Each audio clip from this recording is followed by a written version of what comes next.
Hello friends, welcome back. I am Vivek Singhal from tradingwithvivek.com। और आज हम बात करने वाले हैं डेल्टा कोप के बारे में। डेल्टा कोप आज ऑलमोस्ट 23% डाउन गया और डाउन पर क्लोज हुआ, लेकिन जो ओवरऑल डाउन साइड थी ये हम 23% तो यहाँ तक बात करते हैं जहाँ ये क्लोज हुआ। लेकिन जो ड्यूरिंग द डे इसने लो बनाया दैट वाज 28.87%, यानी कि 29% का डाउन गया।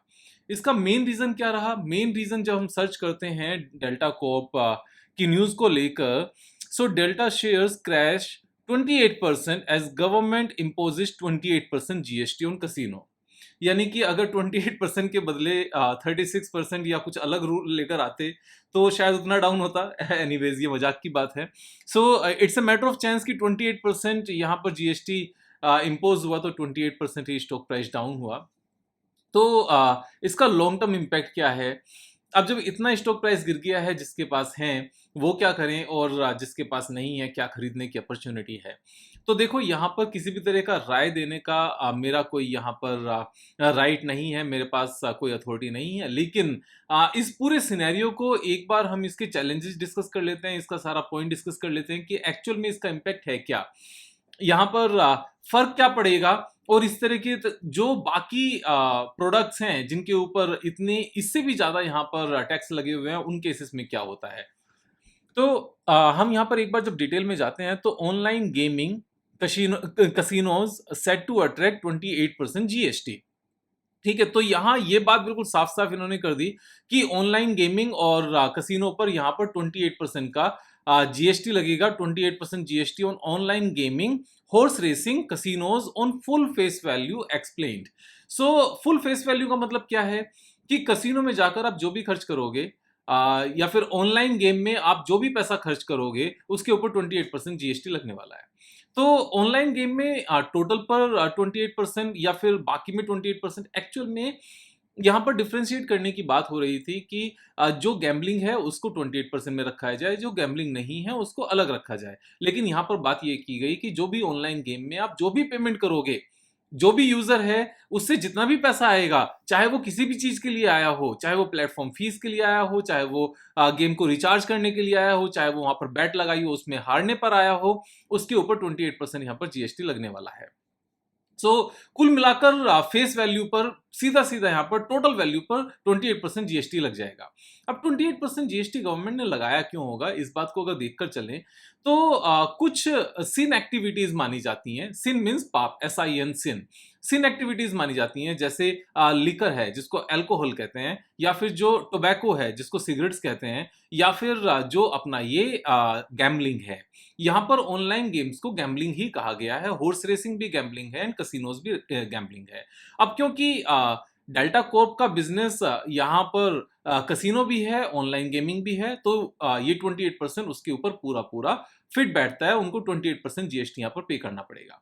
अब जब यहाँ पर आईटीसी भी अपने टोबैको बिजनेस पर सिन एक्टिविटी में काफी बड़ा टैक्स देते हैं, तो कितना टैक्स देते हैं एक बार इस बात को हम सर्च करते हैं, जिससे हमें थोड़ा सा आइडिया लग सके कि ये मैटर क्या है। Tax rates on cigarettes in India.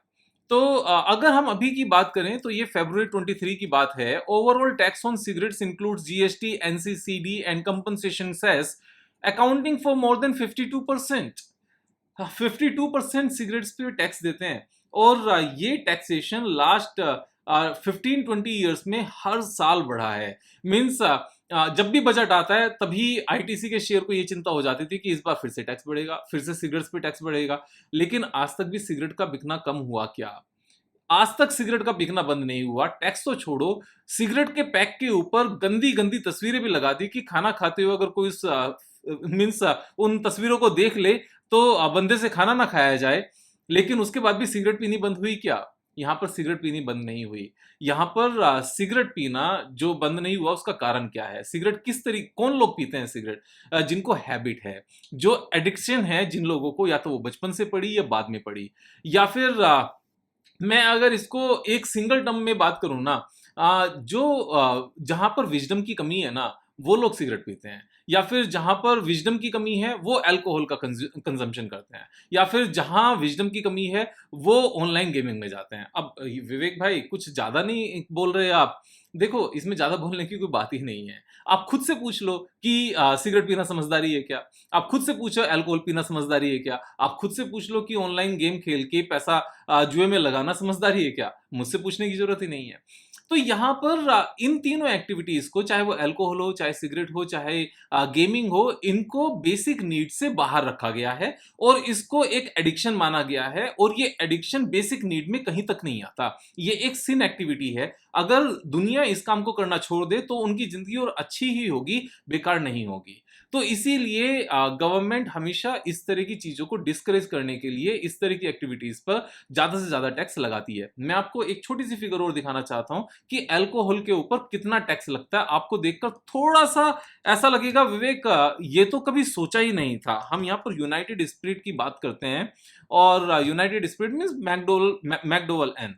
और यूनाइटेड स्पिरिट में जब हम यहाँ पर एक क्वार्टरली रिपोर्ट में जाते हैं, क्वार्टरली रिपोर्ट को ओपन करते हैं, थोड़ा सा साइज में बिग कर लेता हूं और हम नीचे जाते हैं, तो मैं आपको यहाँ पर कुछ दिखाना चाहता हूं। ये क्वार्टरली नंबर्स हैं, कॉस्ट ऑफ मटेरियल कंज्यूम्ड।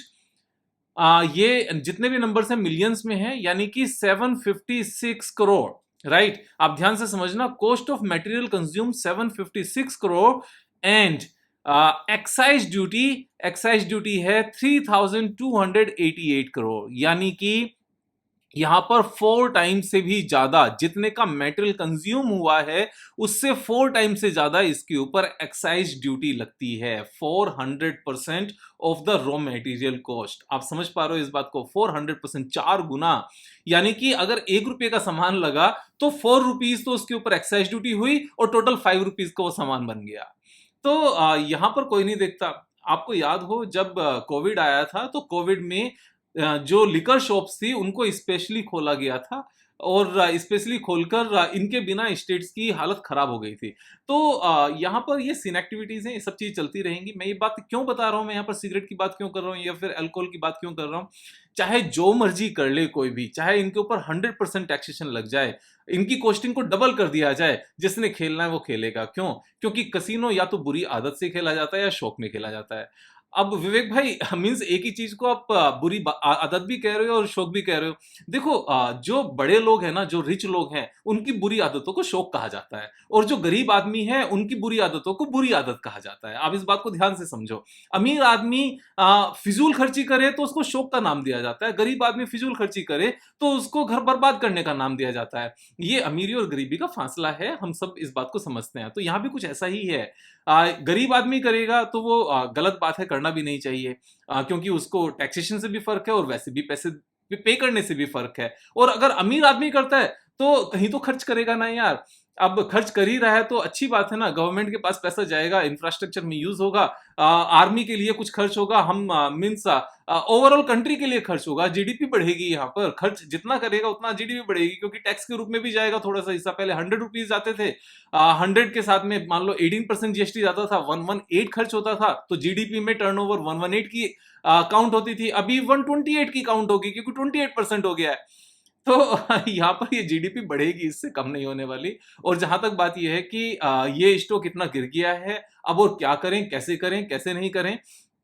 इस तरह की सिचुएशन में जब इस तरह का कुछ नया डिसीजन आता है तो पैनिक क्रिएट होता है, और जब पैनिक क्रिएट होता है तो उसका रिजल्ट कहाँ आता है? उसका रिजल्ट यहाँ पर लगातार मार्जिन कॉल्स आने पर होता है। जिन लोगों के पास मार्क टू मार्केट पे करने के लिए पैसा नहीं होता, उनकी पोजीशंस कटनी शुरू होती हैं, और जब पोजीशंस उनकी भी कटनी शुरू होती हैं तो मार्केट में और सेलिंग आती है, और सेलिंग आने से प्राइस और नीचे जाता है। तो जिनकी मार्जिन कॉल पहले वाले फॉल से नहीं आई थी, उनकी मार्जिन कॉल दूसरे वाले फॉल से आती है, मीन्स फर्दर 2-3% नीचे जाने से आ जाती है। और लगातार ये सिलसिला तब तक चलता रहता है जब तक वीक हैंड्स, जिनके पास मार्क टू मार्केट पैसा देने के लिए नहीं होता, या जिनके दिल कमजोर जिनके होते हैं, वो डर के मारे निकल नहीं जाते, जिन्होंने समझा नहीं होता इन सब चीजों को, जब तक उनका माल बिक नहीं जाता तब तक ये गिरावट चल रही होती है। और जब ऑपरेटर को पता चलता है कि अब हो गया है सारा काम, बस वहीं रोककर माल भरना शुरू कर देते हैं। ये माल कैसे भरा जाता है, ये मैं बहुत बार 1 मिनट कैंडल का चार्ट ओपन करके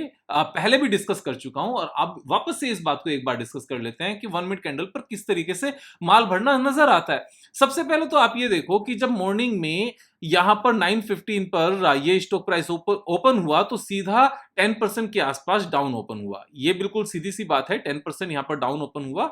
ये लोअर सर्किट लगा 10% का, क्योंकि एफ&ओ का शेयर है, तो during the day he circuit यहां पर ओपन हो जाता है। उसके बाद में फिर 5% अनदर 5% फिर से डाउन गया, फिर से 5% डाउन जाने के बाद में फिर से लोअर सर्किट सेम यहां पर ये सेम ही रेंज में रहा, फिर से ओपन हुआ, फिर 5% नीचे गया, फिर सेम रेंज में रहा, फिर 5% नीचे गया। अब जब यहां पर 25% टोटल मिलाकर डाउन था टॉप से, यहां तक 25% का ये डाउन साइड था, तो 25% डाउन साइड पर हम देखते हैं कि एक इतनी बड़ी क्वांटिटी में जितना भी माल था सारा का सारा या तो ये खरीद लिया गया या बेच दिया गया। अब क्योंकि 1 मिनट कैंडल से छोटा यहां पर चार्ट नजर नहीं आता, तो कहना बड़ा मुश्किल है। अगर हम देखें यहां पर रेंज तो नजर आ रही है, अब रेंज के ऊपर क्लिक करके देखते हैं कि शायद यहां पर ये रेंज में बता दे, और रेंज में बताने के लिए हमें काफी पीछे जाना पड़ेगा। रेंज एक्चुअली पर टिक को कहते हैं ये, और पर टिक के केस में हमें नजर आ जाना चाहिए कि एग्जैक्टली किस तरीके से यहाँ पर काम हुआ है। तो यस, ये एक ही बार में यहाँ पर ऊपर से नीचे आता गया स्टॉक प्राइस, और ये एक ही टिक में सारा का सारा माल यहाँ पर सेल किया गया है, बाय किया गया है, क्योंकि 1 रेंज की हम यहाँ पर बात कर रहे हैं। एनीवेज, हम वापस से आते हैं इसको, और 1 मिनट कैंडल चार्ट पर देखते हैं। रेंज को आप अलग से समझना, मैं अलग से एक वीडियो बनाने की कोशिश करूंगा जिससे रेंज भी समझ में आ सके। लेकिन रेंज वाला जो एक क्राइटेरिया है वो फ्री वर्जन में होता है नहीं होता है, आई डोंट नो, एक बार देख लेंगे। ये भी तो फ्री वर्जन ही है, यस होता है। तो ठीक है। सो ये यहाँ पर ये डाउन गया, इतनी बड़ी यहाँ पर जो वॉल्यूम बनी, आप इस बात को समझो, ये एक एंड पॉइंट होता है जो साफ साफ इस बात को दर्शाता है। उसके बाद में हाफ एन आवर के लिए, 15 मिनट्स के लिए ये सेम ही रेंज में यहाँ पर स्टॉक प्राइस को लोअर सर्किट पर रोका गया। उसके बाद में नेक्स्ट जो ओपन हुआ, यहां पर जितना अगर किसी ने माल बेचा भी है ना, ये एक और लोअर सर्किट लगाने के लिए, एक पैनिक क्रिएट करने के लिए, जिसकी वजह से बाकी लोग यहां पर अपना माल बेच दें। उसके बाद इससे ज्यादा, कई गुना ज्यादा माल यहां पर लगातार खरीद लिया गया। अब ये जो माल किसी ने खरीदा है ना, ये किसी इंडिविजुअल के बस की नहीं हो सकता। ये सिर्फ और सिर्फ जो बिग शॉट्स हैं, जो बड़े ऑपरेटर्स हैं, सिर्फ उन्हीं के बस की बात हो सकती है, और उन्होंने ही यहां पर इस माल को परचेज किया होगा लोएस्ट लेवल पर। और उसके बाद में जो लोअर लेवल बना, वहां तक स्टॉक प्राइस वापस नहीं आया। इवन स्टॉक प्राइस सबसे लोअर जो लोअर सर्किट लगा था, वहां तक भी दोबारा से टच नहीं किया, और स्टॉक प्राइस ऊपर ही एक रेंज में घूमता रहा। अब बात आती है कि यहां से फर्दर क्या लगता है कि ये वापस जाएगा नहीं जाएगा। देखो, जो बढ़ी हुई यहाँ पर कोस्टिंग है ना, लोग भूल जाएंगे। जिसने खरीदना है, जिसने खेलना है, उसने खेलना है। जिसने कसिनो में जाकर ऐश करनी है, या फिर एक और हिंदी का इसका दूसरा वर्ड होता है, वो करना है, तो उन्होंने वो करना है। तो उनके पास पैसे की कमी नहीं है, इसमें कोई दो राय नहीं है। और जिन्होंने लॉटरी के हिसाब से छोटा छोटा 500 रुपीज लगाकर कि मेरे 3000 रुपीज हो जाएंगे, 4000 हो जाएंगे, जिन्होंने लॉटरी के टिकट खरीदने हैं, उन्होंने भी इसको खरीदना है। किसी को कोई फर्क नहीं पड़ता। हाँ, एक जरूर फर्क पड़ता है, जो लोग कसिनो नाम भूल गए थे, जो हॉर्स रेसिंग नाम भूल गए थे, और जो यहाँ पर ऑनलाइन गेमिंग नाम भूल गए थे, उनको वापस से याद जरूर हो जाएगा जब वो इतना सारा यहाँ पर शोर शराबा सुनेंगे। हाँ यार, कसिनो की बात तो करते थे यार, कभी जाकर तो देखेंगे कैसा होता है। तो ये एक एडवर्टीजमेंट के रूप में और काम करेगा। आप इन सब चीजों को जब प्रैक्टिकली समझोगे ना, तो ये सिर्फ और सिर्फ अपॉर्चुनिटी क्रिएट कराता है। जितना गैप डाउन हुआ है ना, ये सीधा सीधा अपॉर्चुनिटी है। अब कितनी अपॉर्चुनिटी, एक बार ये देख लेते हैं कि आज के क्लोजिंग प्राइस से अगर वापस से जहां से ये गिरा है वहीं तक स्टॉक प्राइस वापस चला जाए, तो कितने परसेंट यहां से ऊपर बढ़ने की उम्मीद है? This is 30%। अब ये 30%, मैं कहता हूं, अगर वापस से सिर्फ आज की गिरावट 30% वापस पहुंचने में 1 साल का टाइम भी लग जाए, तो 1 साल में सिंगल शॉट में 30% कम तो नहीं होता, उसमें कोई दो राय नहीं है। अब बात ये आती है कि इसको खरीद लेना चाहिए क्या? देखो, ये डिसीजन आपने लेना है। मैं सिर्फ एक चीज कहना चाहता हूं, जैसे जैसे पर कैपिटा इनकम बढ़ेगी, जैसे जैसे इंडिया में अमीरी बढ़ेगी, रिचनेस बढ़ेगी, वैसे वैसे ये बिजनेस फलेगा फूलेगा। ये बिजनेस बेसिक नीड से ऊपर का बिजनेस है। सबसे पहले बेसिक नीड आती है, उसके बाद में यहाँ पर कंफर्ट आता है, उसके बाद में लग्जरी आती है। ये जो बिजनेस है, लग्जरी का बिजनेस है। और अभी $2500 पर डॉलर यहाँ पर कैपिटा इनकम है, $25। ये धीरे-धीरे बढ़ते हुए बहुत ऊपर जानी है और ये बिज़नेस प्रॉस्पर होंगे। अभी तो सिर्फ़ 1-2 कंपनीज़ को 1 ही या 2 ही स्टेट में इसकी मंजूरी है, आने वाले टाइम में और भी मंजूरी मिलेंगी और इसमें कोई कमी नहीं आने वाली। इस बात को अगर हम इसके रिज़ल्ट भी देखें डेल्टा कॉर्प के और यहाँ पर प्रॉफ़िट एंड लॉस स्टेटमेंट देखें, तो हाईएस्ट एवर रेवेन्यू है, हाईएस्ट एवर ऑपरेटिंग प्रॉफ़िट है, highest ever profit before tax है and highest ever net profit है। अब जब हाईएस्ट एवर परफॉर्मेंस है पूरे साल की, तो इसमें गलत क्या है? आप खुद से समझ कर देख लो कि किस तरीके से यहाँ पर ये बिज़नेस प्रॉस्पर कर रहा है। हाईएस्ट एवर है ना, ये हाईएस्ट एवर चलता रहेगा, लोग भूल जाएँगे, जितना गिरावट है सारी की सारी वापस आ जाएगी। मुझे तो कोई घबराहट नज़र नहीं आती, मुझे तो सिर्फ़ ये नज़र आता है, जो चीज़ कल तक महँगी थी, आज वो 25-23%, 28% सस्ती है, यानी कि 30% ज़्यादा कमाने का मौका है। अगर इसको खरीदना होता, तो ये तो और अच्छी बात है, और नीचे जाएगा तो और अच्छी बात हो जाएगी, फाइनली तो ऊपर ही जाना है इसमें।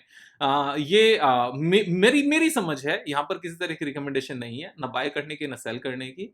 हाँ, मैं अपनी समझ आपके साथ शेयर करता रहूँगा, जिससे आप भी चीज़ों को समझ सको। यहाँ पर कल फिर मिलेंगे एक नई वीडियो के साथ, तब तक सब्सक्राइब करना है, सब्सक्राइब कराना है। जय हिंद।